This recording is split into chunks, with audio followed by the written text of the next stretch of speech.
This is really stupid hair. Rita Repulsa. No spellmaking, no enchanting, pure mage. Let's do it. It's sacrilegious, but I'm gonna say it. I'm not a huge fan of Morrowind's magic. Now, calm down. Let me explain. Spellmaking is wonderful for build customization, but it kills any and all flavor of the dozens, perhaps hundreds, of hand-placed spells throughout the entire game. The fire spells you might find on spell merchants, so varied and numerous, are pointless. Why ever buy more than one? The joy of finding a neat spell is lost. So let's not spellmake. Default spells only. Nothing bespoke. Of course, since we're a mage, we gotta help out the Mages Guild. But Vvardenfell's Mages Guild is a little dull. The mainland, however, Grasping Fortune was recently released, adding even more content to Tamriel Rebuilt. This time, the great Hlaalu city of Narsis. New Vegas fans might find this environment a bit familiar, and perhaps people from Utah. Zion Canyon is based on a real place. As loath as I am to play a high elf mage, I feel there's really no other choice we can make. If we're gonna be a mage, we're gonna be a mage. High elf with the Atronach birth sign, 60 intelligence, 270 magicka,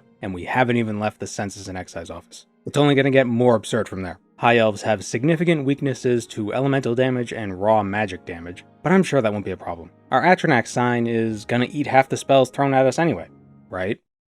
This run technically qualifies as a challenge run, even though the point of this is mostly to explore the Mages Guild on the mainland, specifically the Narsis Mages Guild. The challenge makes for a snappier YouTube title. That said, the rules are simple, and they are thus. No spellmaking, no custom enchanting, because that's just a fancy form of spellmaking, but enchanted items that are already in the game are fine to use. Quest rewards, dungeon loot, stuff on vendors, they're like a default spell, they're allowed. And finally, no absurd alchemy. None of that fortify intelligence nonsense. We'll keep it relatively fair. Restoration potions like Restore Fatigue, basic utility potions like Rising Force, and curative potions like Cure Paralysis. That kind of stuff. Those are okay. Other than that, we've got free reign. Oh, and we're not going to be cute and just ditch the magic and use a battle axe or something. We're a mage. If we're going to use melee, it's got to be a short blade. As for scrolls, I'm not going to use them that much. Sometimes they're a lifesaver, but relying on them solely kind of defeats the purpose of what we're doing here. They're very strong if you have a lot of them. Because Tamriel Rebuilt adds so many more quests to the Mages Guild, it changes the required amount of reputation you need to rise through the ranks. So that we don't get halfway through a city's questline and get stopped because we haven't done enough duties, we're going to sort out a few of the vanilla questlines first so we can get a few ranks. We'll blitz through them real quick. Ajira, Balmora's alchemy cat, will want mushrooms, so we collect the 4 she'll ask for before heading into the Samara's ancestral tomb.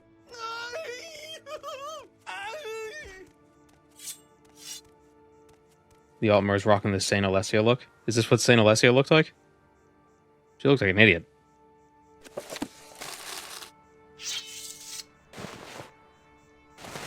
Do we want to wear the hat? The problem is you lose the hair if you wear the hat. At the end of the tomb is the Mentor's Ring. It's in a trapped urn, but the Atronach sign means we eat half of all traps, so it's not a problem. We have Hearth Heal anyway, so we'd be fine regardless. 10 points to intelligence and willpower. Constant effect. This ring is going to be welded to our finger for the rest of this run. It's a really good ring. For a bit of easy cash, we loot the dead taxman in the swamp, report the murder to Socucius Urgala, and he deputizes us to hunt down the killer. Foreign Gilnith confesses to the crime and claims the taxman was skimming money off the collections. But taking him out is far more lucrative for us, so we do. No. No, I'm getting chipmunked. Get up. Artax. Oh. He's a Dunmer, so Firebite ain't all that great against him, what with his 75% fire resistance, but it whittles him down all the time. We take the 500 gold reward from Socucius to Balmora, where we sell all the assorted junk we happen to find, and then buy our first set of spells. Rather than listing every single spell we get whenever we buy new ones, and we will be buying a lot of them, I'll just point out the significant ones, like Frostbite. Shock spells cost more than an equally powerful Fire or Frost spell, but fire is resisted by basically anyone. Morrowind's full of Dunmer, fun fact. Frost, however, is only resisted by Nords, and for them, we could just use fire. For a bit more cash, we steal the Master Alchemy set from the Caldera Mages Guild, sell it to Nalcaria of Whitehaven and Balmora, then steal her Master Alchemy set, along with her Grandmaster Mortar and Pestle. See, if we stole hers first, we wouldn't be able to sell the Caldera ones to her. Once you steal an item from an NPC, every item of that type is marked as stolen for that NPC. we can never sell a master alchemy tool to her for the duration of this run. It's kinda silly. I wish there was a mod that would let you launder items. Pay double the value to remove the stolen tag or something. I don't know. Back at the Mages Guild, we get started helping Ajira. We give her the 4 mushrooms we collected back in Satanin, we pull a prank on Galbadir by placing a fake soul gem in her desk, and we steal all of her actual soul gems, and then head out to collect 4 flowers for Alchemy Cat. I recently discovered you can get all 4 flowers right here in Balmora. In the building next to Naukarya's shop, Millie Hastian's clothing shop, is a flower bed with willow anther, stone flower, and gold cannet. Ajira sells heather, so we're set. Before delivering the goods, we pop into the nearby temple to buy some spells from their basement wizards. Civic Intervention, Recall, Cure Common Disease, and Mark. I did not hit her. I did not. We also got some utility spells to pick up from Moraine Dren, Water Breathing, and on Ducey's Open Door. The former could be useful, the latter definitely will be useful. Ajira takes the flowers, tells us to get her a ceramic bowl, then tells us to find her missing reports. If you come to the guild with everything on her shopping list beforehand, you could do all these duties without ever actually leaving the building. Her later duties involve collecting some artifacts, but we can't get those duties until we're a higher rank anyway, Warlock. Spoilers, we aren't going to bother with them. Randus promotes us to the rank of Apprentice, and then Journeyman, unlocking access to her duties. I'm not mature enough not to acknowledge how that sounds, but I am mature enough to move on. She sends us to Sulapun to recruit Larar Beriloth, an ex-Talvani, into the guild, and to collect dues from Manwe in Punabi. They're both near the Dunmer stronghold of Mirandus, not far from the city of Vivec. But while we're here in Vivec, let's buy more spells. Cyril has Tinner's Hoptoad, 20 points of jump for 10 seconds, and maybe Detect Key will see some use. I doubt it though. And on our way out, we swipe the Chimera Verminium. We'll need it for Edwina Elbert's duties. Actually, let's sort her out right now. Those intervention amulets could be useful. In Alderon's Guild Hall, we buy Telekinesis from Orent Giantine, and Greater Fireball and Greater Frostball from Himla, and then we head downstairs to chat with Edwina. Her duties are simple, so let's zoom through it. Buy her a copy of the Chronicles of Nachuleft from Derisa Darvel in Valmora, grab a Detect Creatures potion from Skinkin Tree's Shade in Sadrith Mora, steal the Chimera Verminium from Cyril. Oh, would you look at that? We already did. Check on Julia's apprentice.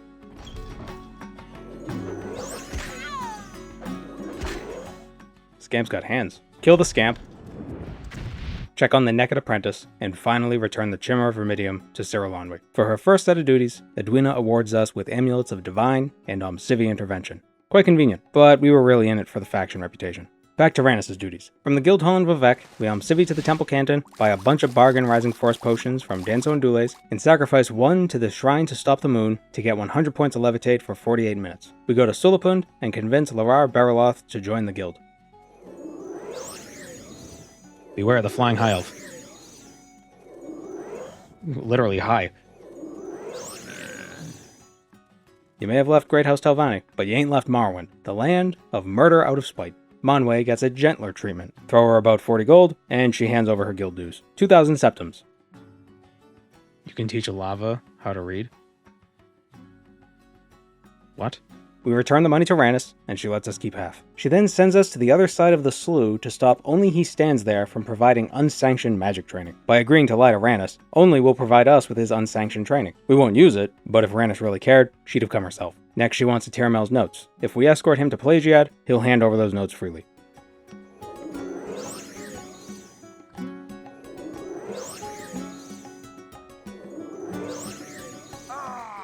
This is faster. There's a necromancer in Margan, and Randus wants us to deal with her. But we're no murderer. To suggest a thing is absurd. Instead, we tell Tashpi Ashabale to skip town, which she's more than happy to do. And finally, Randus sets us on a quest to uncover a Talvani spy. We ask Archmage Trebonius for his Dunmer advisor's credentials. Considering Akato's name is spelled wrong on the paperwork, it's more likely than not that Taram Gadar is the spy. Randus rewards us for this information with Soul Drinker, a Daedric dagger enchanted with 30 seconds of Soul Trap on strike. With Randus' last task complete, for a one-time fee of 200 septums, she promotes us to the rank of Conjurer. We didn't skip Evoker, I forgot to mention it earlier. Whatever. That's enough vanilla duties for now. It's time we head off to the mainland, but there's a few things we want to grab first. To further add to our absurd magical pool, we're going to grab the Mantle of Woe on Solstheim. I don't have Slow Fall. Uh-oh. No, I'm going to Tario myself. Maybe I'll land in the water. Ah, Getting to the Skull Village takes a bit of effort. Our Icarian flight scrolls don't take us very far. Our maximum carry capacity is low, and the amount of stuff we're carrying is high, and that reduces our jump distance. Also, our athletics is like 7, so we're weighed down even more. It's fine though, we get there safe enough. Arriving in the village, we immediately go to Lasner's house and accept his quest to find his son Timval. This not only gets us the key to the well out back, but it also allows us to avoid combat with Timval. We do need to dodge the skellies, however. They're quite tanky.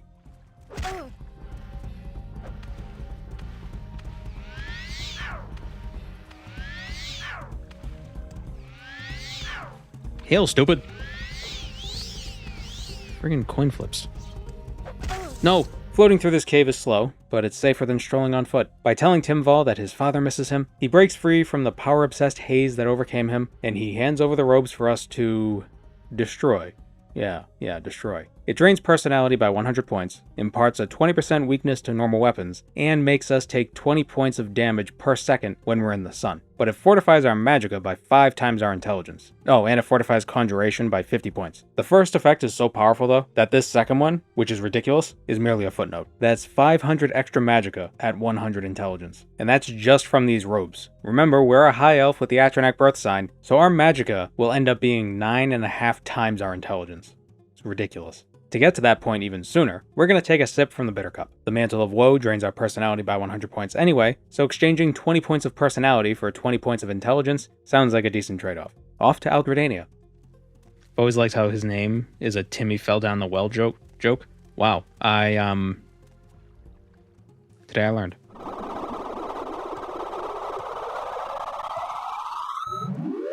Oh, and Lasner is Lassie. Oh my god. That's so stupid. Why does he have the best item in the game?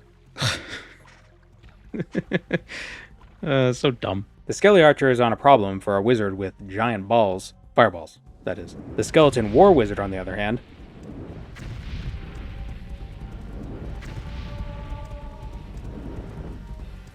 No, stay away. Stay away. Shit. That vampiric ring is a doozy. It's untouched, so we need to stay as far away from it as possible.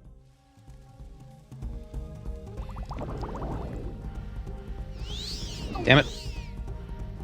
He clipped me. Or she. Could be it might not be a guy. Who knows with skeletons? All I know is they're always smiling.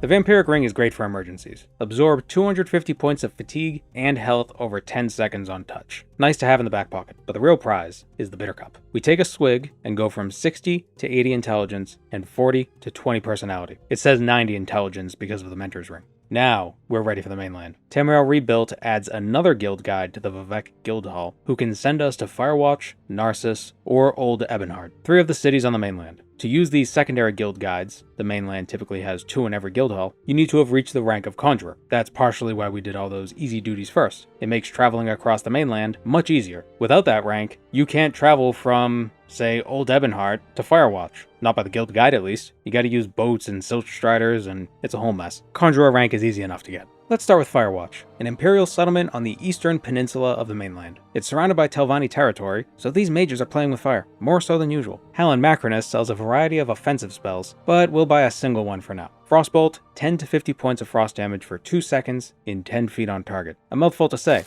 Simplified, exploding snowball, but over there. He's also got a task for us. The guild's alchemist, Marcel Artaud, needs a sample of Lady's Mantle. It's a pretty common ingredient if you're in Cyrodiil. If you've been playing the Oblivion remaster, you might have seen them around. Here in Morrowind, the plant is much rarer. Fortunately, the Duchess of Firewatch is Colovian, and she has a taste for Colovian flowers. Surely she has a few Lady's Mantle plants growing in her estate, and her staff is unlikely to miss a leaf or two. While we head over to the estate, I want to talk about a mod that we don't have running yet, but will install shortly. It was pointed out to me by someone in chat. This run was streamed, if that wasn't obvious at this point. Follow me on Twitch, Tuesday, Wednesday, Thursday at 2 p.m. EST. So, I have more problems with Morrowind's magic system, beyond the lack of flavor vis-a-vis the spellmaking system. A bigger problem is leveling. The amount of XP you get for casting a spell is the same regardless of the spell. Whether the spell costs 1 magicka or 100 magicka, it grants the same amount of XP.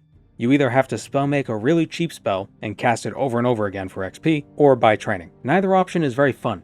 I want to explore. I want to use my spells. I want to level up by playing the game. not by grinding. This mod, MBSP, Magicka-based skill progression, makes Magic XP more like Oblivion Remastered's Magic XP. The XP scales with the cost of the spell. But that makes the challenge easier, you say. If you can't spell make, then without the mod you'd have to cast more expensive spells to level up, thereby adding a layer of difficulty, because it's difficult to cast an expensive spell that fails twice as often, and then you have to pray at a shrine and spend 25 gold to get it. Maybe you're right, but if I didn't install this mod, I'd just buy training. And we all know how trivial it is to get gold in Morrowind. The mod also reduces spell cost based on level, like Oblivion, like even vanilla Oblivion, and Daggerfall. I don't know why they did away with that in Morrowind. The UI reads the same Magicka cost because the mod refunds a chunk of Magicka after you cast it, rather than reducing the cost outright. Some limitations with scripting or some such, I don't know. The effect is pretty much the same. Try this mod. It just makes playing a mage so much more enjoyable. Never as a melee user do you feel like you have to grind out weapon skills. It just grows naturally as you fight stuff. With magic, not so much, because you end up casting a spell 10 times, but only successfully launch it out twice, so the enemy is still killing you, and you just have to whip out a dagger or you die. Not a single time in this run did I feel like I needed to grind out any of my Magicka skills. My levels progressed naturally. Excuse me? What? Wait.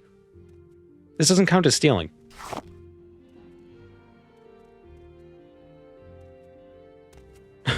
It doesn't count as owned. Let me just put this whole painting in my pocket.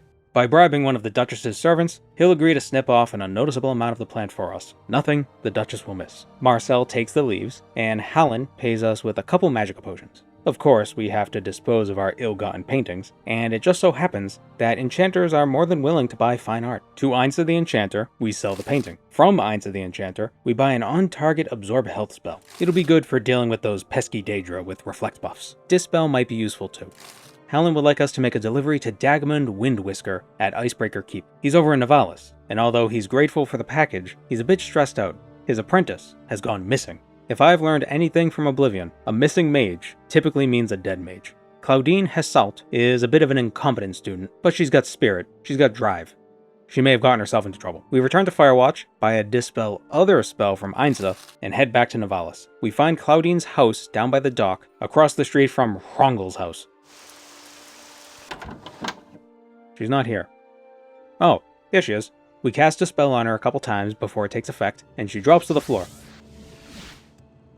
This experience has left her a bit levitation shy, so she gives us her 2 Scrolls of Windform and asks that we tell Dagmund all is well. Scrolls of Windform grant 500 points of levitation for 60 seconds, and invisibility, but that's not as important. I'm sure we'll use these really soon, and not just hold on to them like they're precious gemstones. On our way back to Firewatch, Dagmund asks that we deliver a report straight to Benvira Octoria herself. Her eyes only. It must be important. While she decodes the report, she's got a job for us to do. We need to retrieve the Ring of Ineptitude from the Thendis ancestral tomb south of Firewatch.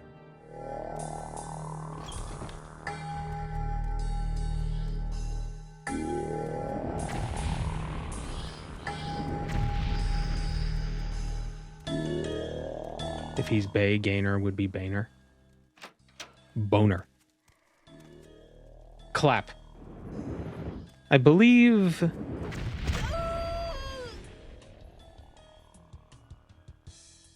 Whoa. Okay, that Bone Lord has Reflect and really sharp daggers. The perfect opportunity to use a ranged absorb health spell. If it gets reflected, we won't take any damage. We just absorb our own health.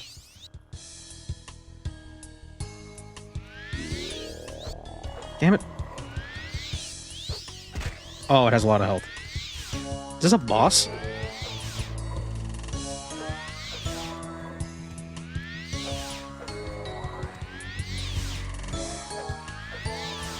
Cast the fucking spell!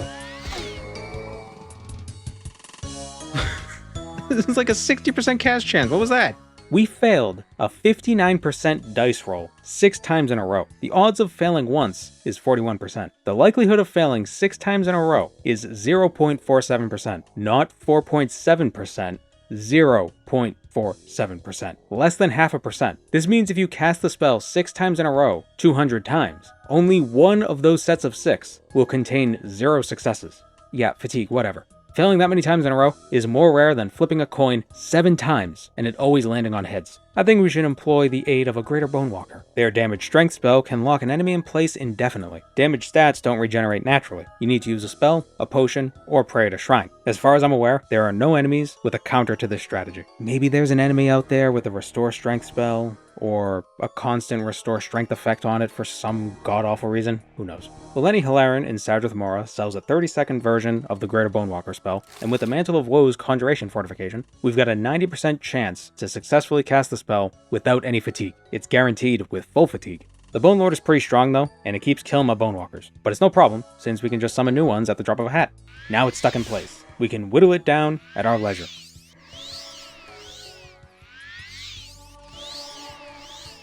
Or we could not. He ain't going nowhere. Let's find that ring. A level 75 lock.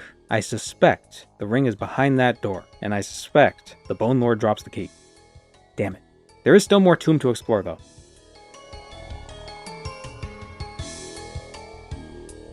Oh, glorious serendipity. There's an Akasha's Lock Splitter scroll in this very urn. I wonder if that's hand-placed, or if we were just lucky. We're level 1, so it's probably hand-placed.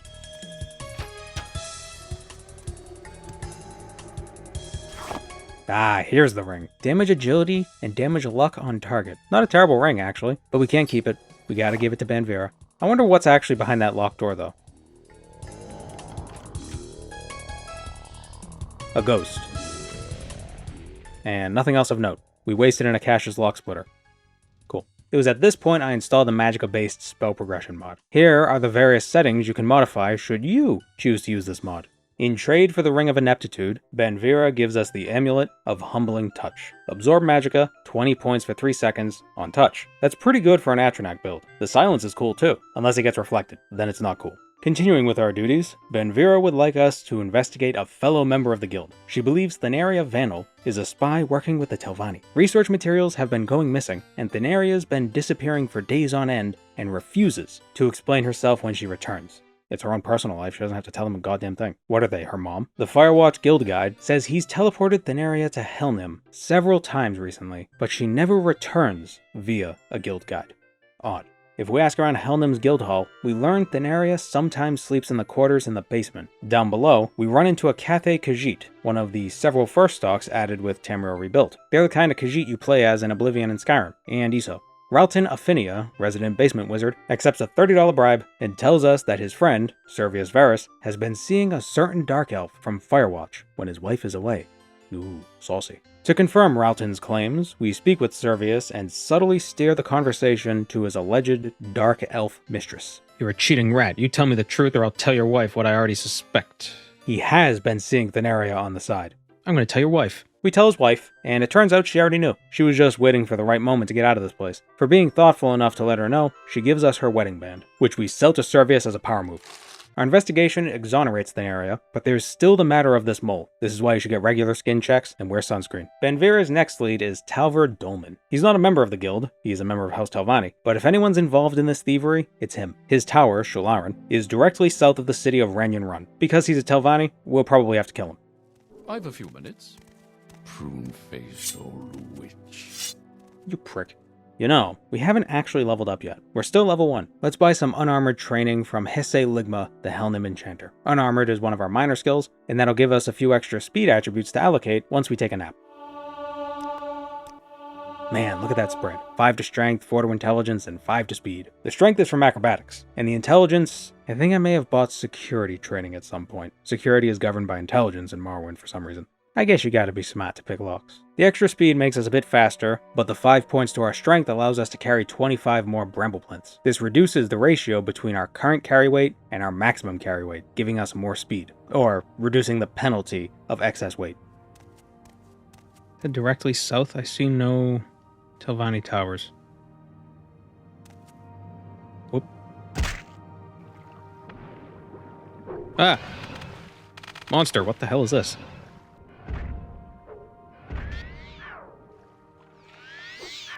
No, please. It's actually not a fish, it's probably a cephalopod. Oh, this is how the Telvanni make the helmets. Yeah. Shularan is full of Daedra, not atypical for a Telvanni wizard. We gotta be careful so we don't get our frost bowls reflected back at us. With so many enemies throughout his tower, surely Talver must be a mage of indomitable power.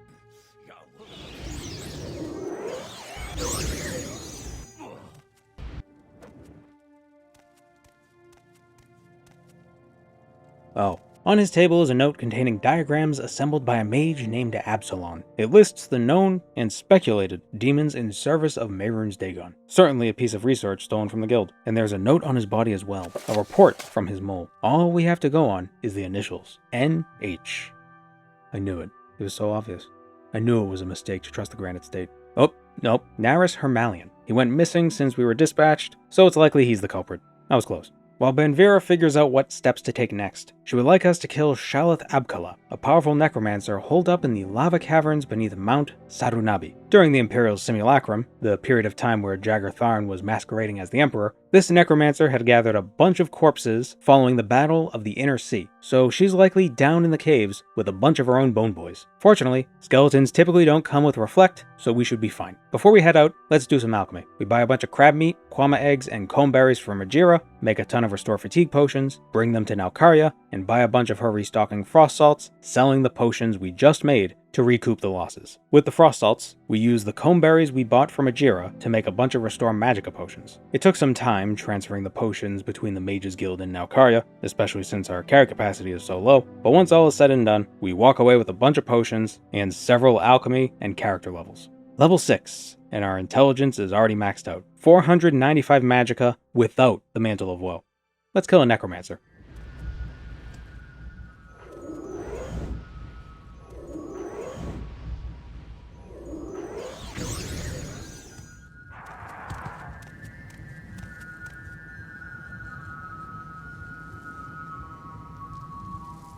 What is this whistling sound? I don't mean in-game. I mean, like, what is this actual sound? I've heard it before.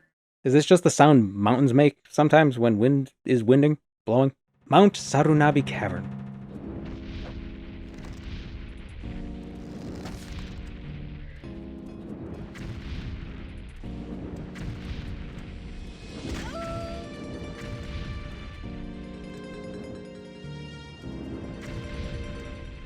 Man, they weren't kidding about all the skeletons. This place is loaded with them, and they're tanky as hell.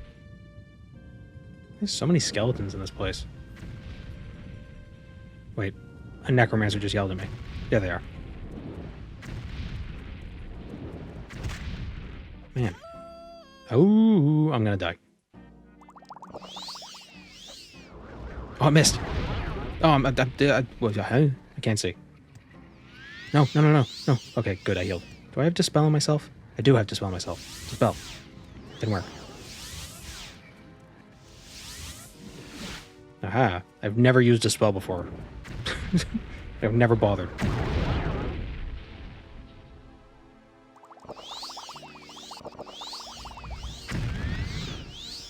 Criminy.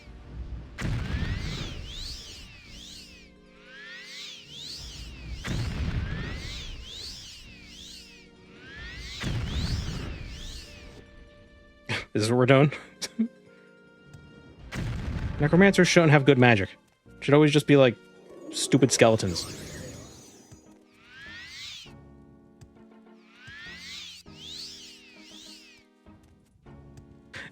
I love how my absorb health spell is like, it's so tiny.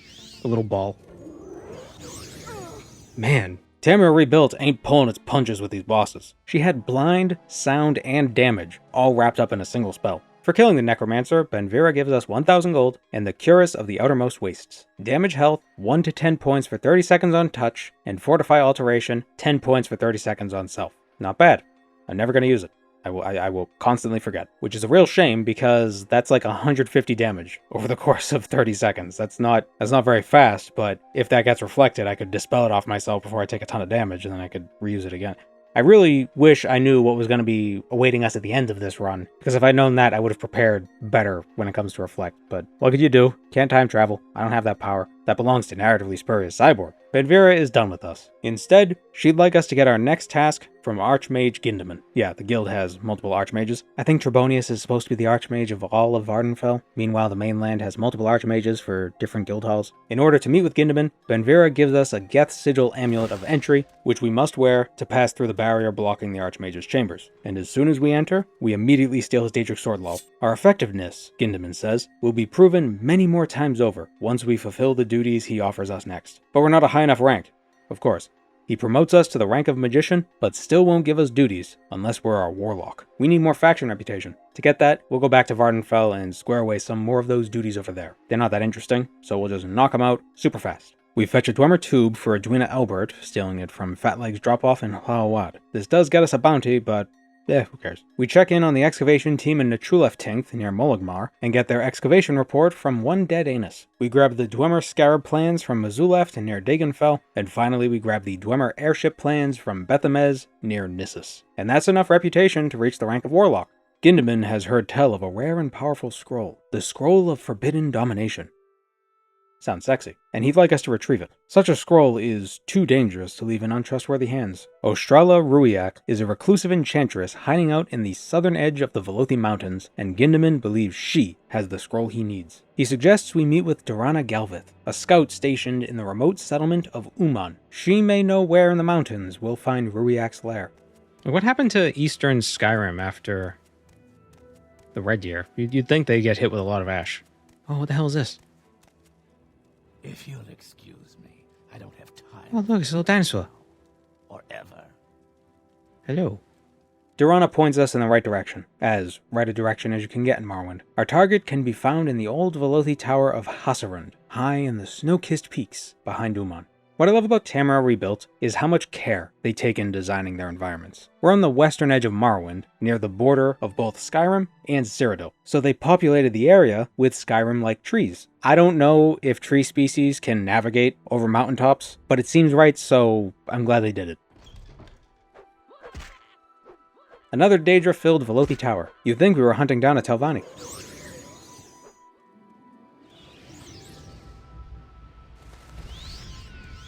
Aha. Oh no. Oh, Ostrala's not aggressive. She's willing to trade for the scroll. We probably could just kill her, but it'll be nice. If we bring her the trapped soul of the goblin chief Urak, the scroll is ours. We can find the goblin tribe not far from her tower in the caverns of Karam. If you've only experienced Morrowind goblins via the Tribunal DLC, then you might expect this to be an endgame dungeon. Thankfully, the Tamriel Rebuilt team is reasonable and didn't give goblins planet burster levels of power. How much Cliff Racer poop did he have to collect to get that? What? What is that? Oh, it's a troll. I think the Oblivion remaster is great, but the trolls are a downgrade. These trolls, I like these trolls. Much lower poly, but still better. Personally, I think the aesthetic is more important than the fidelity. High fidelity can't save a bad aesthetic, but a great aesthetic can help low fidelity. I don't even think that's that hot of a take. I think everybody agrees that graphical quality isn't as important as art style. Well, no, I guess AAA game studio managers and executives don't really understand that. The remaster's trolls are okay, but they're too gorilla-like, and you can barely see their third eye. And I know some people can be like, oh, the Oblivion remaster is just higher fidelity, the art style's blah, blah, blah, blah, blah. I like the art style. It still feels like Oblivion, and the lighting is fantastic. But this video isn't about that. What do we got up here? Glass spear. And in the Velothi chest are a bunch of gems and the Ring of Gravity. 20 points of feather, 1 point of slow fall, and 20 points of acrobatics. Constant effect. That's really good. The 1 point of slow fall will actually eliminate all falling damage. Finally, here's the War Chief. I cut out most of the dungeon crawling since it was just goblins, but believe me when I say that this dungeon was long. You can watch the full VODs over on the VOD channel. Plug plug. Soul Trap. Final hit. Got a soul. Oh, he has a balcony. How charming. If we knew about it, we could have levitated up here and entered the caverns through the back door. Would have avoided the entire dungeon. Although if we did that, we wouldn't have found the Ring of Gravity. We give Ostrala the soul, and she gives us the scroll. Command creature, or humanoid, 30 levels for 30 seconds on touch, and also poison self, 5 points for 30 seconds. This is the scroll that was too dangerous to whatever. Gindaman, we got what you wanted. As a reward, he lets us keep the scroll. okay? Putting a lot of trust into a warlock, friend. He also teaches us the spell Iridia Gematria. Fortify Conjuration, 15 to 30 points for 60 seconds on self. Interesting, but not game-changing. That does give us access to fortify spells in the Spellmaker, not that it matters because we can't use it. Our next task sees us becoming a courier. We are to deliver a platinum chip. No, wait, we are to deliver a letter to the Queen of Daggerfall. No, we are to speak with the mage Absalon and deliver a message from him to TESII, a Zivilai within the Daedric ruins of Yamandakal. To speak with Absalon, we gotta go to college.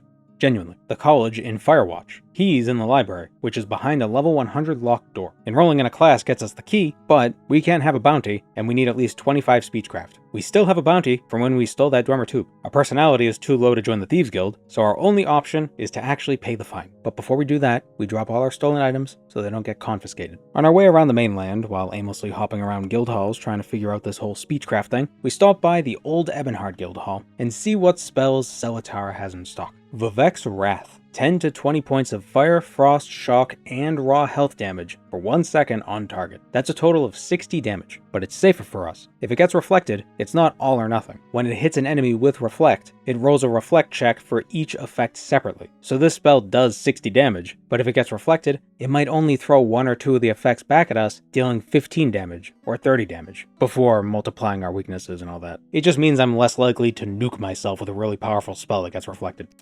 With that diversion finished, it was our gap year. We find an orc at the college who can train us in speechcraft. We don't even have to be enrolled. How convenient. We pay to get to level 20, but we can't train any higher because we can't train a skill above its governing attribute. Our personality is 20, remember. So we take a nap, level up, and allocate 5 points to personality, and then return to the orc for 5 more training sessions. Now we can enroll in a class. For a mere 1,000 gold, we take Innovations of Magecraft, acquire the college library key, and meet with Absalon. Normally, Absalon would be the one to speak with the Zivilai, but he's beginning to find the arrangement with the Daedra to be a bit unwise, for some reason. He won't write down the message he wants to send, so we must commit it to memory. Commit the following to memory, deliver it, and then forget it. I shall begin.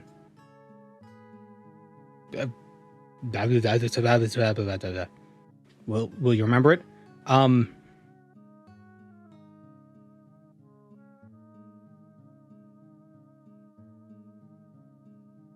Yes. Yamandakal is on the same island as Nivalis, not far southeast of that small little port town. Jeez, this place is stupid with Daedra.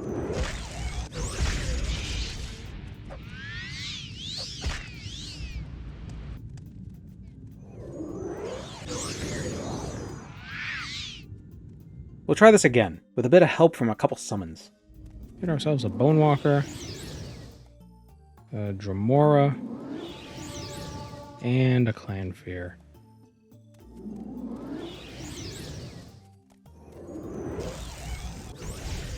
Damn it all.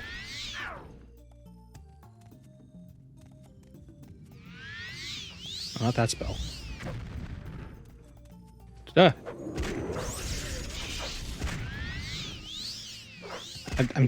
I'm stuck.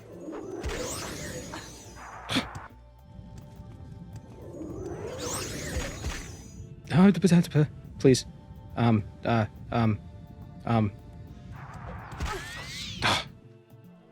reflect in this game makes Mage. It just sucks.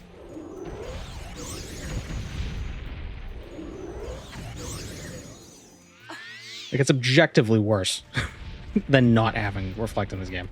The door into the sanctum is locked with a level 75 lock. There's probably a key somewhere around this place, but we have a solution regardless. Ondusi's Unhinging only works up to level 50, but one of the mages back in Old Ebonheart, I think, sold us a Wild Open spell. Open, 1 to 100 points on touch. It's not terribly reliable, but it's the best we can get. The title of my memoir. For a level 75 lock, Wild Open has a 26% chance to successfully pick this lock. Not much worse than standard lockpicking, honestly. There we go.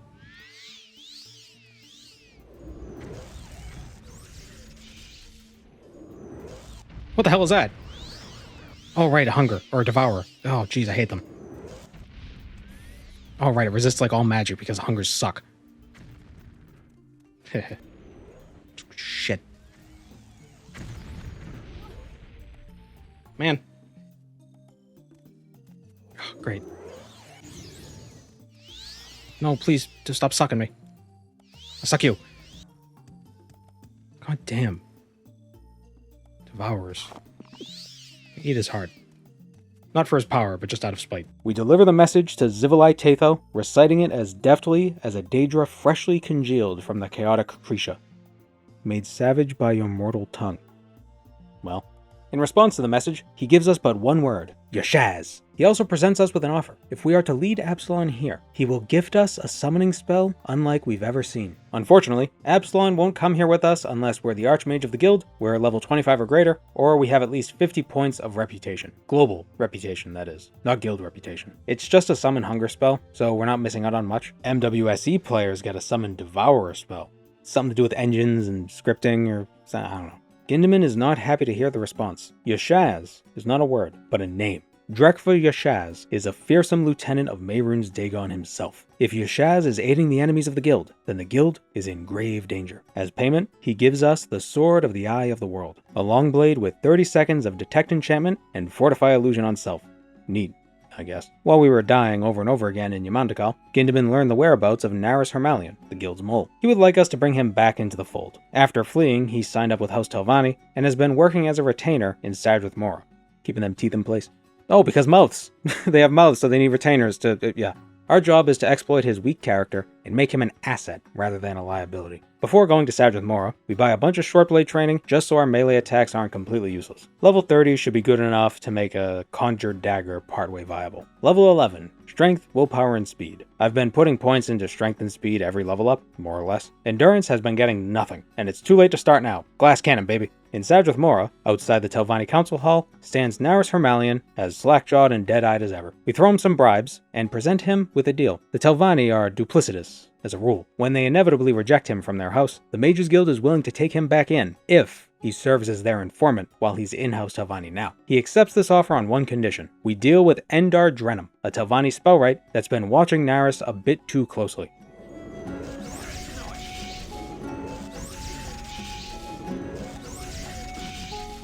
There we go. Ah. Nice of you to drop in. Narsis is happy, and Gindamin is happy. While we were gone, Gindamin spoke with Benvira and Absalon, and even conferred with the Council of Six. You can tell they're important because their name has 2 capitalized nouns, and they're not even proper nouns. Drekva Yashaz must die. He resides in Yashazmus, the massive Daedric shrine on the Telvanni island of Van. Whether or not the Telvanni know of this is unclear, but the Daedric demigod's presence in Morrowind is too great a risk. Before leaving, we buy a couple poison spells from Gindamin. Poison is less efficient than fire and frost, but it's the only magic-based damage type high elves aren't weak to. If it gets reflected, we may be able to survive the damage. Or, for the longer duration spells, we can just drink a cure poison potion. To Summersill in Sadrith Mora has a restocking supply.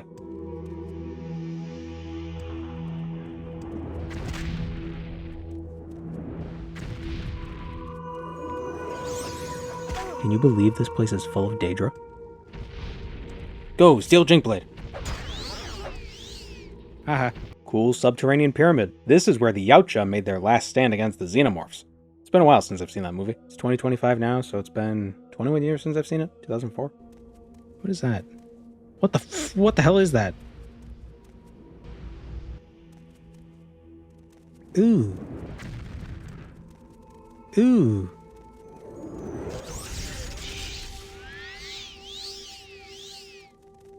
Ew. It's worse than the gremlins.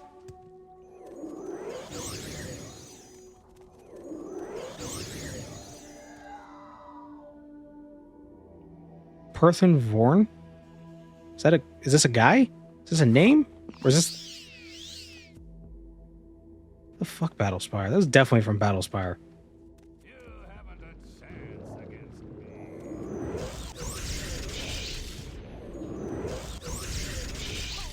Using magic on high elves is so nice. Ring of the Elfborn. Fortify maximum magicka 0.5 times int.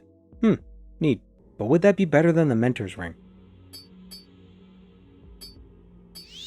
Nope, Mentor's Ring is still better because of all the other multipliers. 1 point of int is already worth 9.5 points of magicka without this new ring. Sure, I could swap out the Ring of Gravity instead and wear the Mentor's Ring with the Ring of the Elfborn, but I like the Ring of Gravity more than I like 50 points of magicka. Now what's this? Anarchy. A spear that fortifies spear by 15 to 25 points, fortifies strength by 10 points, and grants 20% magic resistance at the cost of damaging our fatigue for 1 to 5 points. Pretty good. Not helpful for this build, but it would be great for an acrobat character. By taking the spear, we explode. Ow. But our Atronach birth sign protects us. A Dremora spawns before us. Drekfa Yashaz. I was kind of expecting something different than a regular Dremora. Wow, what a demigod. He can't even climb up a single step. What is he? ED209? Well, I guess that one couldn't walk downstairs. What is he? A pre-2000s Dalek? There we go. Nailed it. I think they actually flew in the 70s, but... Along with Anarchy, Yashaz also drops the Boots of Peace, a pair of light armor boots that fortify acrobatics, athletics, hand-to-hand, sneak, and attack by 10 points each. Constant effect. Definitely geared more for the thief archetype, especially if you're an acrobat using Anarchy, but I love jumping, regardless of my build. Gindaman is pleased with our success. He grants us a pair of boots crafted in first hold by one of the guild's finest enchanter smiths, the Boots of Capacity. Fortify maximum magicka, 0.4 times int. Even more magicka for our already ludicrous magicka pool. But I'm gonna keep wearing the Boots of Peace. So many encounters rely on us running away while our dots burn down the enemy. We're never magicka starved. If we were a Nord, maybe they'd be worth wearing. But we're a high elf, so our magicka multiplier is already stupid. And that's it for Firewatch. Let's have another alchemy intermission. Lorara Omain, one of Balmora's basement wizards, sells salt rice, wick wheat, and scrib jerky. The precise ingredients we need to make restore health and fatigue potions. Combination potions, that is. I used to use Celium Plebo and Onius Artrus in Wolverine Hall, but here I only have to deal with one vendor. I was informed of this fact via a chatter on stream. Thank you, chat. So we buy a bunch of ingredients around Balmora, selling a bunch of the potions to Nelkaria of Whitehaven, and buying hundreds of her frost salts. We do this until we get 100 alchemy, and ascend to level 16. Now we can make a ton of optimal restoration potions. Restore magicka with the comb berry from Majira, and the frost salts from Nelkaria, and restore health and fatigue from the basement wizard supplies. This should last us a good while. All that Daedra hunting surely got us enough reputation to rise in rank once more. Archibald Veen, who wears pajamas to work, living the dream, promotes us to the rank of wizard after we buy a guild quality wizard staff for 5,000 septims. It's not that great. So here's the deal. Some time ago, I had played through the Mages Guild questline in Old Ebonheart, in Balfoyen, and in Amos Thir. They're not terrible or anything, they're just not new. To me. But I had never done Akamora's quests, so in this run, I did them.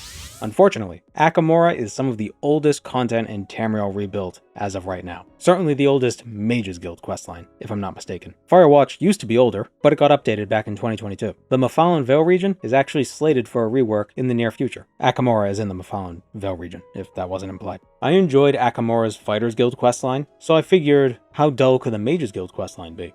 Well, it's certainly the weaker of the two, in my opinion. I really want to get to Narsis, so rather than going beat by beat through these quests like I normally do, let's just rapid fire and knock it out super quick, not a lot of details, we're gonna go to Narsis. The guild needs alchemy ingredients, so we go to Bistandrian, a well-maintained, Indiro-controlled Dunmer stronghold. Just watch out for the vampire in the basement. Drimsu Gindol sells us some ingredients, the Bosmer Florist, ironic, in Gorn sells us a few more, and Gausa Andrano in Mournhold sells us the rest. To interview a vampire, we buy a calm spell from Francine and make our way to the Mugan Crypt. After the interview, the vampire leader begs us to kill her, and we oblige because whatever.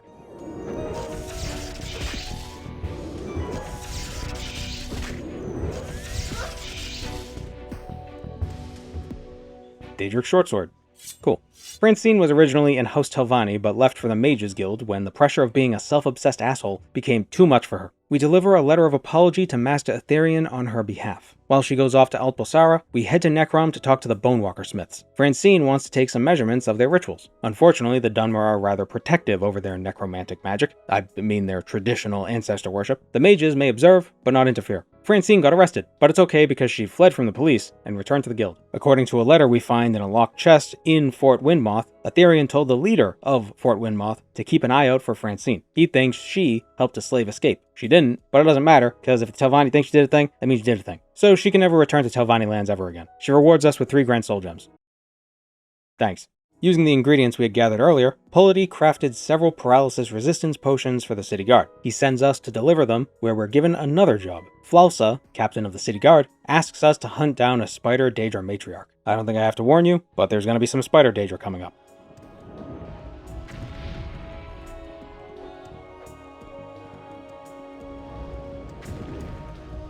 Did they update the spider Daedra? Oh, they did.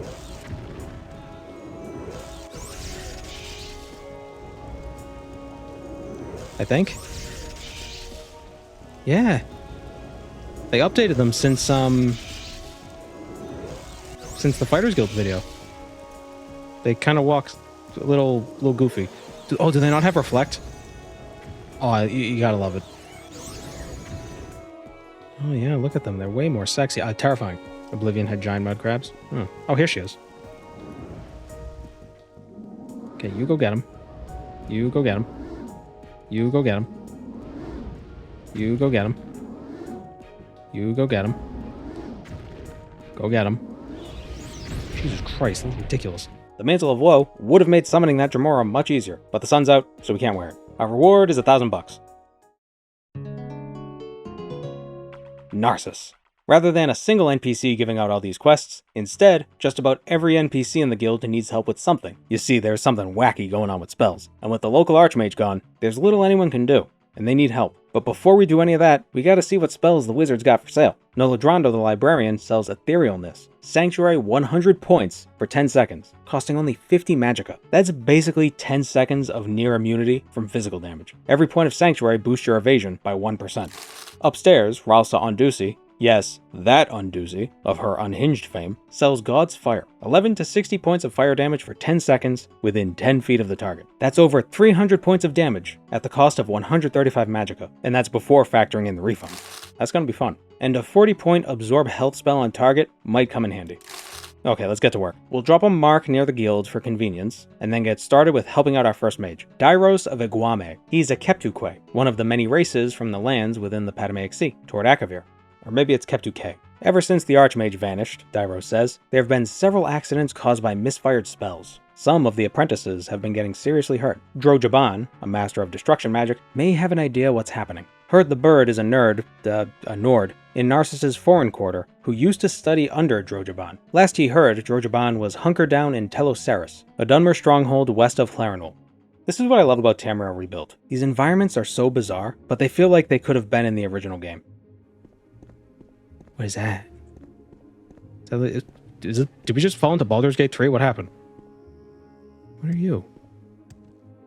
It's a Skylamp? Sklamp? I want to pet it.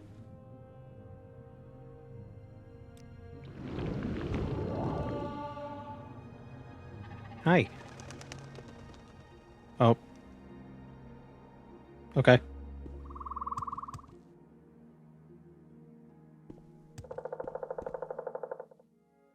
Ooh, swampy. Rhodomyces pistachios. Light, damage agility, restore endurance, night eye. Eat this mushroom, it'll make you see lights. Ah! Now we're in Utah, or Arizona, Nevada, New Mexico. I don't know, the west, southwest, that region.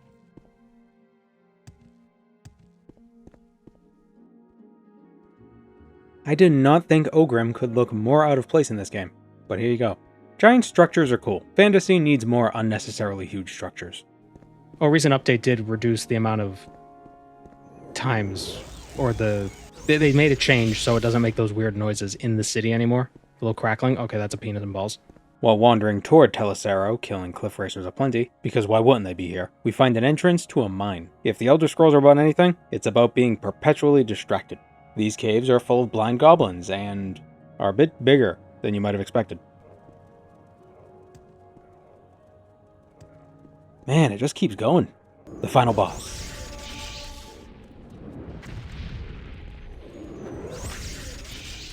And it drops a Daedric Mace. That whole maze for a mace. Ooh, wait, here's a new area. Huh, neat. Big mud crab. Okay, dive underwater, I guess? Where's this lead? We find more goblins, and the entrance to a Daedric shrine.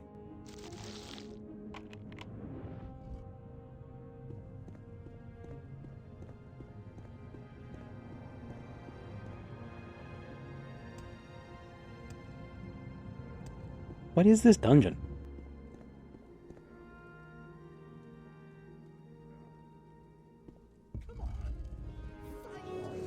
Is this just a guy? Oh, it's just a guy. Summon the God Fist. Hold on. Hello.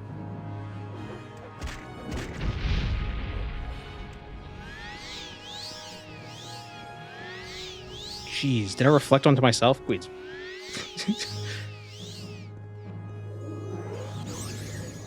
This guy got like 100% reflect? Fine. Shit. What? Ow. Ow. Okay, fine. Daedric short sword. Bring it.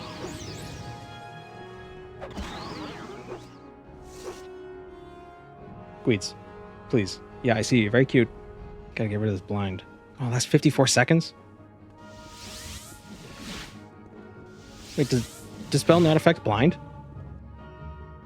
28 seconds. Haha. Blind is gone. Stupid.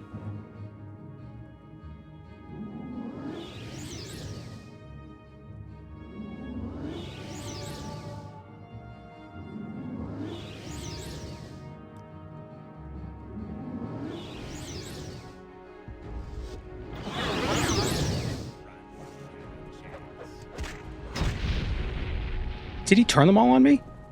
He turned them all on me. I'm sorry. Did he reflect my dudes back at me? What was that about? Why do they come after me now? Okay, so I can't summon things. I think he's out of Magicka. Knock it off. Okay, he doesn't reflect everything. Oop. Aha. Okay, he just has a high level of reflect.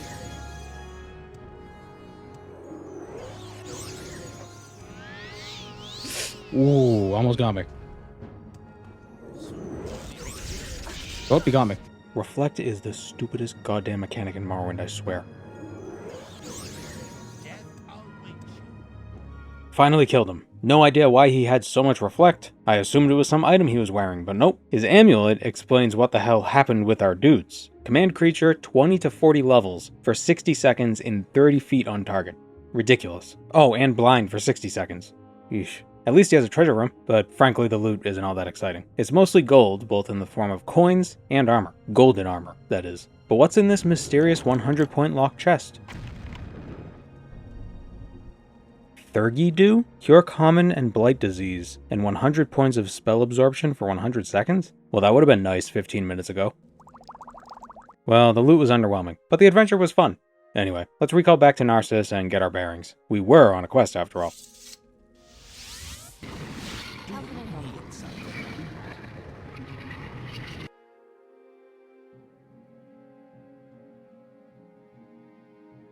What happened?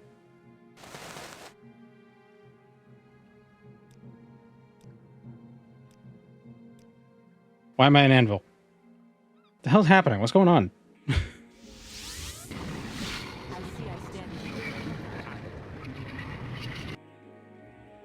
Did I install the randomizer mod? What happened?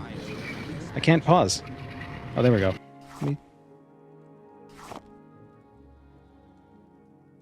Yeah, the game is haunted.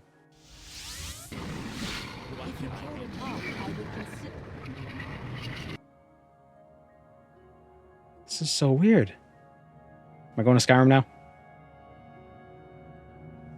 Yep. Alright, I made it back without using recall. It turns out Licinia Bax, one of the guild guides, has been receiving reports of teleportation errors around Narsis.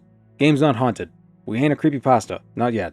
Anyway, the guild has a basement Argonian that sells enchanted stuff. He's got a Dreg shield with 60 points of Swift Swim, constant effect. I haven't been wearing a shield this whole time, so there's no reason not to use this one. Costs about 7k, but we could sell some of the gear we collected from Garth's treasure hole. Oh, and there's a nuclear reactor in the guild. It's called the Balrog. And Atolius needs help running some tests. We're just the right amount of gullible, dependable to fiddle with the control rods while he takes notes. I can't understand why he'd give us restore health potions, though.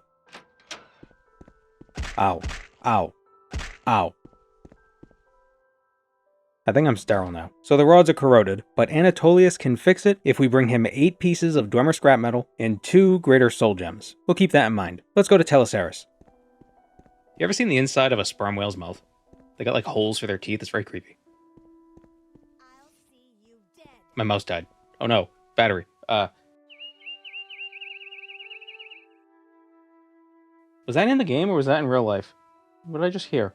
Drojaban is hanging out in the Propylon chamber and is more than willing to give us insight into this matter if we retrieve his crystal ball. The thieves taking up residence in the lower levels of Telesaris stole it and tucked it away somewhere secret. We do Dro a favor, he tells us what we want to know. This dungeon was quite the maze, full of bear traps, ghosts, skeletons, thieves, orc skeletons, and inconveniently placed boxes blocking our path. It took a good 30 minutes or so to navigate this place, all because the local map misled me.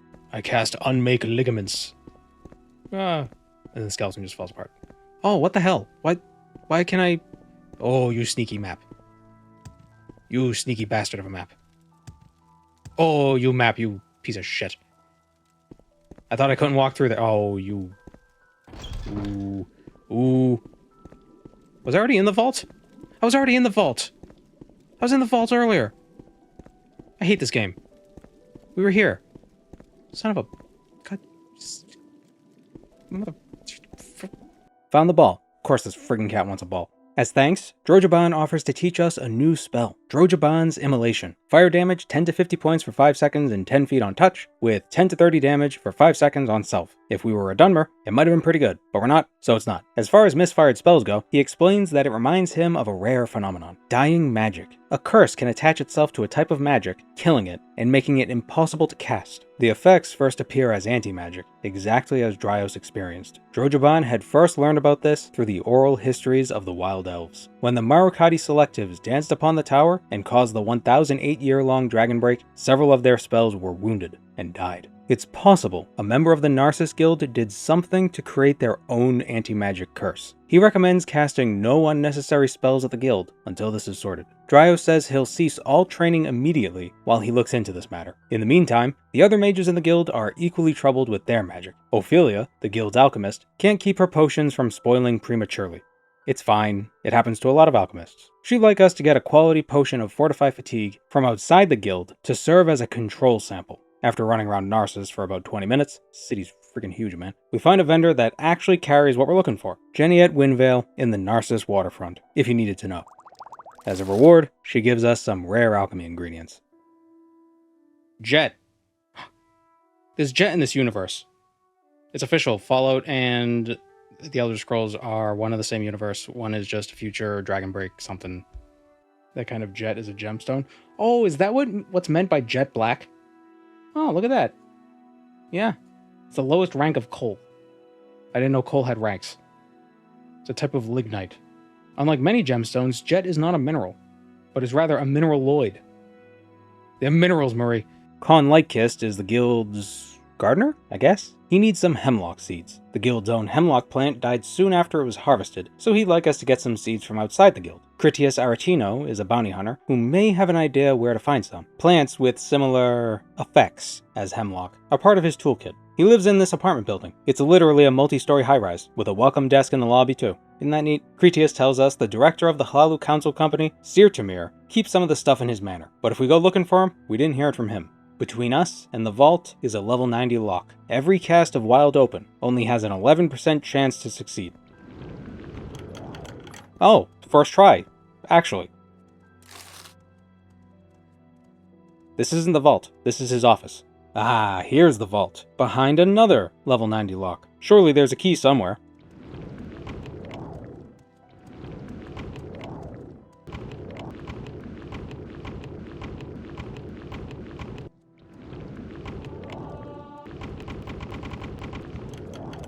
Finally. And here's a level 100 locked chest. Could the seeds be in there? I doubt it, but it's just so tantalizing. Wild Open, 1% chance to roll 100.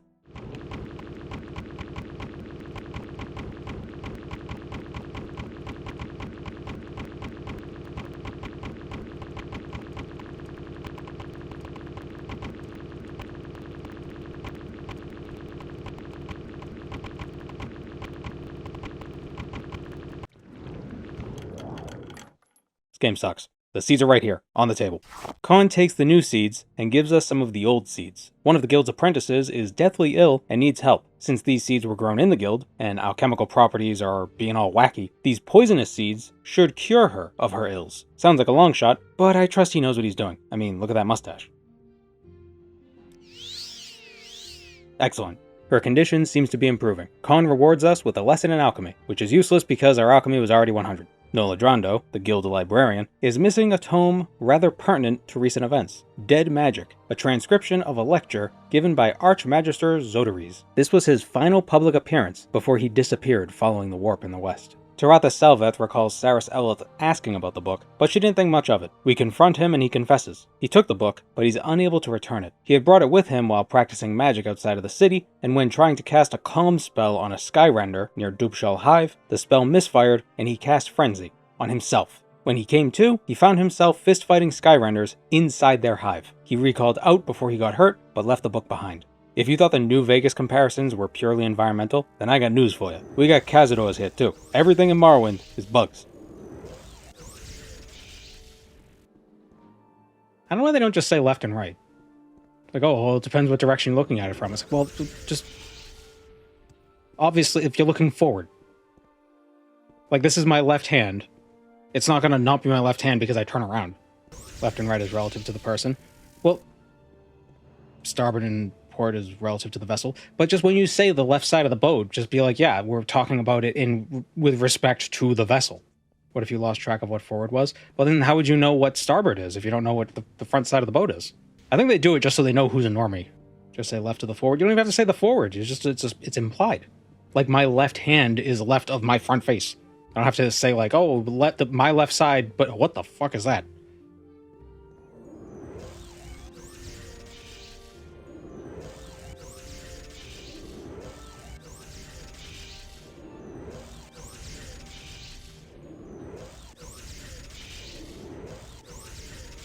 This Encourage, not canyon pressure?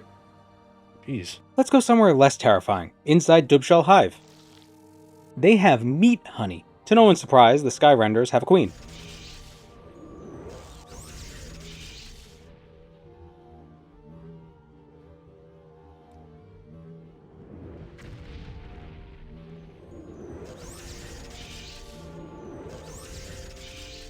Slay. I don't know.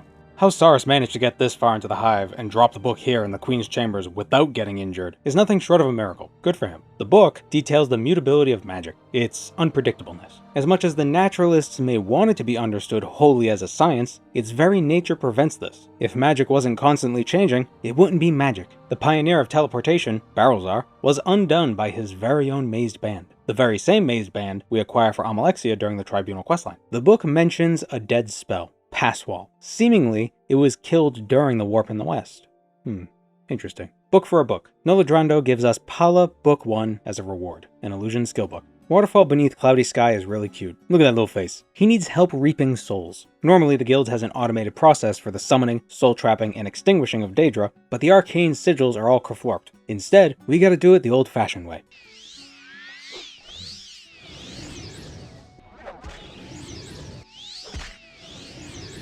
This should be enough souls to fuel the Balrog for a while. He gives us the Robe of Reaching Through. Fortified Conjuration by 5 points, constant effect. More than 10 times worse than the Mantle of Woe. Thanks, Waterfall. Remember Licinia Bax and the wacky teleportation hijinks? Well, it so happens, other guild halls are having trouble keeping their Celodyne anchors moored to Narsis. What is a Celodyne anchor? I don't know. We meet with several of the guild guides and ask them what they've experienced. Dazlarakis in Firewatch says teleporting people to Narsis is too much effort. He sent the last person who asked to Secunda. I'm all yours. Liar. In Old Ebonheart, Barabbas in Clodios says strange objects have been appearing on his teleport pad, such as this strange wizard hat. Alminair in Vivek says he's been dealing with interference when sending people to Narsis. He recommends testing the pad out by teleporting to a mark placed on it. Well, I think we've already done that, didn't we? But the quest needs to progress, so we gotta do it again.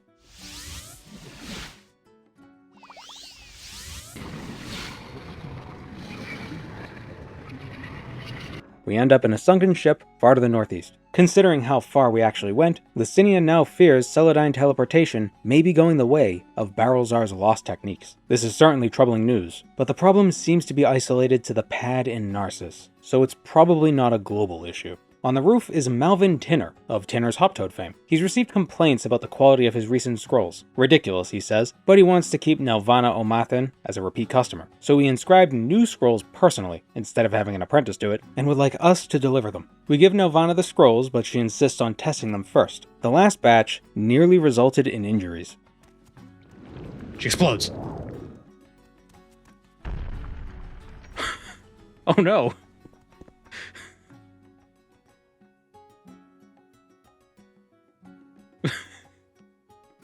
Oh my god, she got tar healed. Or half tar healed. I don't know where she didn't land. I don't think she's coming down. Oh my god, she achieved orbit. Tinner, you... Ooh, jeez, he murdered that lady. She jumped how high? Incredible. We must hope that she was liquefied by the speed. Much less painful than death in the ether. I swear, wizard, I did not intend for this to happen. Don't you think that if I could inscribe spells of such power into mere parchment at will, I would? No, I think my Hoptoad scrolls may be defective. I'm glad we got to the bottom of this. Let me give you a couple pointers on your jumping technique. I don't want you to tell me shit. I think sometimes we forget that just because the Mages Guild looks like a bunch of saints compared to the Telvanni, doesn't mean they're actually saints. Finally, Anatolius in the basement needs 8 pieces of Dwemer scrap metal and 2 greater soul gems. Remember, we swing by Ald'ruhn and visit our favorite non-Khajiit alchemist, Cien Sintiev. We may have just prevented a catastrophe. I'm glad we acted promptly. He gives us a reactor technician helmet as a reward. Resist magicka, fire, frost, and shock 20% each. Constant effect. Not bad. Now that everyone in the guild has been helped out before anyone got seriously hurt, Ralsa Undusi is willing to give us an explanation. The spell Passwall, a spell used to pass through walls, was killed during the Warp in the West. Archmage Isadora and Undusi were working with the Balrog to rediscover the spell, but in the process, the Archmage vanished. Undusi's theory is that Isadora was successful in finding the spell, but she got caught up in the anti-magic quantum scrumduddles, and she's trapped. Somewhere. To find her, we need a personal belonging of hers, such as a dumb hat. It'd be less dumb if it had a brim, I'm gonna be honest. If we take this hat to Dremora Lord Mahaz Vather, he may be able to locate Isadora, but nothing comes free, of course. Lord Mahaz, of Lord Mahaz Vengeance fame, makes a simple request of us. Capture the soul of one High Khan Volnir, a spirit interred in the Narsis catacombs. Easy enough. Further in his dungeon is this lady, Sigilla Parate, and she sells spells. Sigilla's Mind Blast. Shock damage 68 to 124 damage for 1 second, absorb health 10 to 27 points for 1 second, and absorb intelligence 40 points for 3 seconds. All 15 feet on target. They cost 70 magicka. Not bad. Weird number ranges, but not bad. Nearly 120 total damage in a single second. When that reflects, we're gonna die. Anyway, off to the catacombs.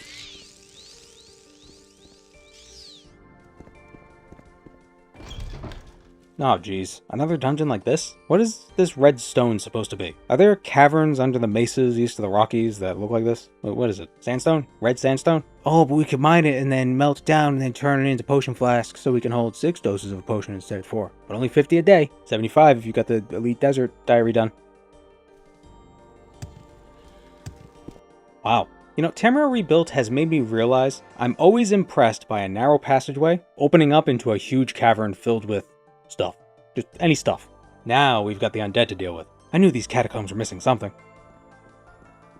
That other dungeon was crazy though. The one we did last time. Oh, Jesus Christ. I learned safe spotting from Runescape. You know, Runescape is technically older than Morrowind. There could be Runescape references in Morrowind. We don't know. Probably not. Here's our quarry. Lots of health on this guy, and he resists shock and frost, but is easily stabbed by a conjured dagger. Returning to Mahaz with the soul, he tells us precisely where Archmage Isadora went. She did indeed resurrect Passwall, but some corruption still lingered within the spell. Rather than stepping through space, she stepped out of space, to a place that has lingered just outside the liminal barriers of this world, ever since Passwall was destroyed. For us to step outside space would mean certain doom, but with Mahaz guiding us, it should be possible. We just need something carrying a trace of Passwall, some enchanted item that once contained the spell, perhaps. Undusi points us to a Somerset exile, Catti Linway, a mage Isadora had consulted before using the Balrog. Oh, It seems we have a rival in the stupid hair competition. She knows where we can find an amulet of Passwall.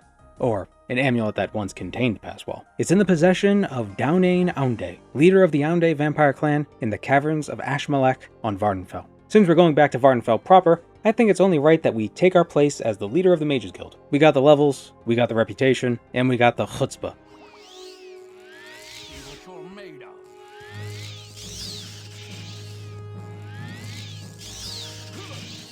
Rising through the ranks peacefully is the mark of a coward. Also, we don't get the Necromancer's Amulet if we don't fight Trebonius in the arena. Resist to normal weapons 25%, restore health 1 point per second, spell absorption 25 points, fortify intelligence 25 points. An amazing amulet. And it's also an amulet you can get during the main quest of Daggerfall if you side with the Underking. So, quite apropos. We're up in the west. Yeah.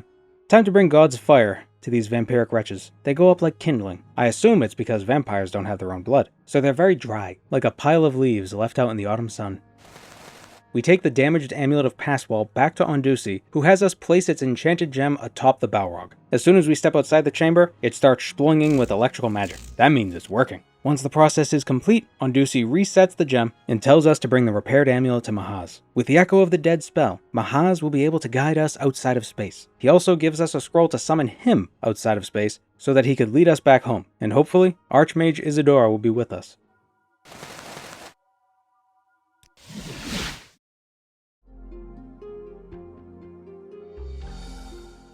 This strange place is lousy with skeletons. They've got a ton of health and are equipped with adamantium and mithril, but no runite. God's fire does seem to kill them in a single cast, so that's good. Takes a few seconds, but it works. There's seducers here too, but they don't have wings. Interesting. What is this place? The spell was so powerful it melted her torso. Oh no. I'm getting Aetherius vibes. Daggerfall Aetherius vibes, and I'm like this close to having a panic attack. Requiem, a shield hiding behind a tombstone. Restore health and fatigue, 2 points each. Constant effects. Might as well wear it. Oh, this is a hole.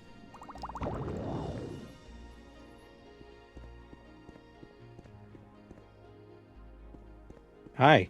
This is Nelgerion of Dwynnon. Before the King of Worms showed up, he was the foremost of the Iliac Bay's necromancers. When he returns to Tamriel, he vows to reclaim that title. Boy, will he be surprised when he learns the King of Worms turned himself into a moon. He trapped Isidora in a crystal behind him for asking far too many questions. But because we're a loyal subordinate, once he's done killing us, he'll resurrect us under his command. Oh, what a kind lich. This guy has Reflect, like 60% Reflect, and he heals, and his spells can silence you, and his spells can blind you. My first thought was to send a bunch of our dudes after him, just Three Stooges everything in the doorway, but it didn't seem particularly effective, probably because of the blind. You'd think Dispel would dispel the blind, but it didn't, for some reason. What if we employ the foolproof strat of waiting for his magicka to run out? Nope, can't do it. His magicka regenerates almost immediately. Melee?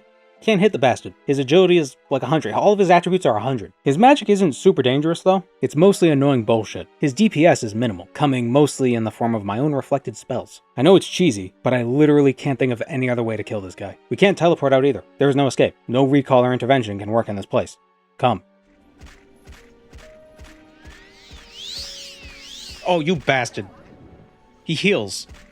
Of course, he heals faster than the pit can kill him, and after all that effort, my game glitched out and got me perma-silenced. I can't cast any spells. They're all 0% cast chance, like I'm silenced, but I'm not. Don't know what happened. So we gotta reload. Probably for the best. We need to come in here with a new strategy. Here's the new idea. Damage attribute. His magicka regen is the problem, right? What if we damaged his intelligence down to 0? Infinite regen means nothing when your maximum is 0. He won't be able to cast anything, so chucking him in the hole will actually work. Emasculate, damage endurance, 1 to 20 points on touch, clench, damage speed, stumble, damage agility, woe, damage willpower, restore strength, willpower, and luck. I'm just buying a bunch of spells at this point. We pick up a bunch of summon spells from Waterfall Beneath Cloudy Sky because why not? And the most important spell, Fuddle. Damage intelligence, 1 to 20 points for 1 second on touch. But how do we handle his spell casts? We're gonna have to cast these spells a ton just to get one of his attributes to 0. He's got about 100 intelligence. These spells do about 10 damage per cast. He's got 60% reflect, so we're gonna have to cast like 30 times. But that's gonna be tough to do if we keep getting silenced. Even with a ton of healing and magicka potions, it'll be annoying at best. So how are we gonna deal with the silence?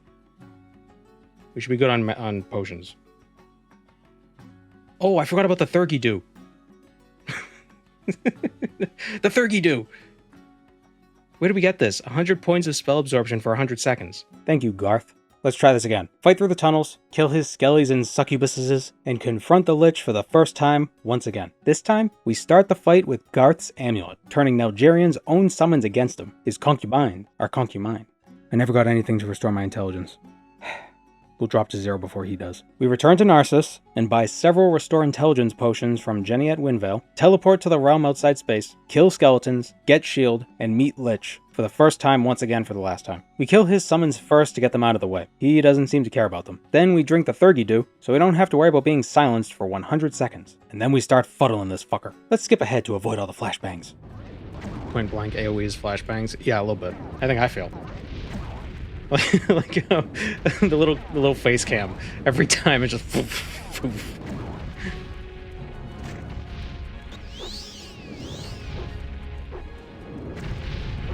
20. I didn't know he had attack spells like that. I think that's it. I think, yes, he's out. Okay, he's stupid now. Oh, does he have enchanted shit? Weep. Basically, we do God's Fire. I have it reflect. Because of course. Shit. Let's shove him in the pit. Shove this little prick in the pit. Come on. Psst, psst, psst. Come on. Come on. What? No, not you. Go in the pit. Go in the hole. Go in the hole. There you go.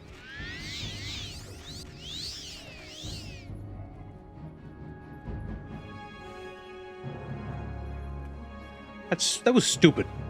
And here's Isadora, safe and sound, except for the missing eye. I assume she came like that. We read the scroll Mahaz gave us, and the Dremora Lord appears to whisk the two of us away. He'll handle the containment of the anomalous magics. Ondusi celebrates our success by giving us a key to the Archmage's quarters. She would like to meet with us. We explain the process we went through to rescue her, and how we were able to cast Passwall by using the lingering magic within an amulet. With the amulet, she manages to extract the very essence of the spell, and teach to us what was once dead.